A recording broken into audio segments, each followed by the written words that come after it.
ಏಯ್, ಮನೆಗೆ ಈಗ ನೆಂಟರು ಬರ್ತಾ ಇದಾರೆ, ಇದನ್ನೆಲ್ಲ ತೆಗೆದು ರೂಮಲ್ಲಿ ಇಡು ಆಯ್ತಾ? ನನಗೇನು ಹೇಳಕ್ ಬರ್ಬೇಡ ನೀನು. ಏನೋ ನನಗೇನು ಹೇಳಕ್ ಬರ್ಬೇಡ ನೀನು. 9 ತಿಂಗಳು ಕಷ್ಟಪಟ್ಟು ಹೊತ್ತಿದ್ದಕ್ಕೂ ಸಾರ್ಥಕ ಆಯ್ತು. ಏನ್ ಕಷ್ಟಪಟ್ಟಿದ್ಯಾ ನೀನು? 9 ತಿಂಗಳಿಗೆ ಏನ್ ಕಷ್ಟಪಟ್ಟಿದ್ಯಾ?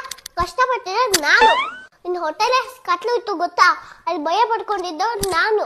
ನೀನ್ ಮಾತ್ರ ಆರಾಮಾಗಿ ಮನೆಯಲ್ಲಿ ಚೆನ್ನಾಗಿ ಲೈಟ್ ಹಾಕೊಂಡಿದ್ದೆ. ಅವ್ರ ಮನೆಗೆ ಊಟ ಕರೆದ್ರು, ಇವ್ರ ಮನೆಗೆ ಊಟ ಕರೆದ್ರು ಅಂತ ಚೆನ್ನಾಗಿ ತಿಂತಾ ಇದ್ದೆ. ನನಗ್ ಮಾತ್ರ ಇಲ್ಲಿ ಏನೂ ಇಲ್ಲ. ಶಾಪಿಂಗ್ ಮಾಡ್ಕೊಂಡು ಎಲ್ಲ ಬಟ್ಟೆ ಹಾಕೊಂಡು ಚೆನ್ನಾಗಿ ಎಂಜಾಯ್ ಮಾಡ್ತಾ ಇದ್ದೆ. ನನ್ನನ್ ಮಾತ್ರ ಇಲ್ಲಿ ಬರೀ ಬಯಲ್ ಬಿಟ್ಟಿದ್ದು.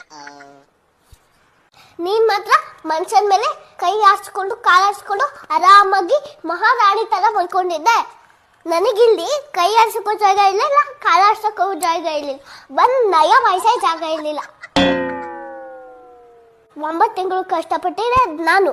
ಇನ್ನೊಂದ್ಸತಿ ಏನಾದ್ರು 9 ತಿಂಗಳು ಕಷ್ಟಪಟ್ಟಿದ್ದು ಅಂದ್ರೆ ನಾನು ಏನ್ ಮಾಡ್ತೀನೋ ನನಗೇ ಗೊತ್ತಿಲ್ಲ.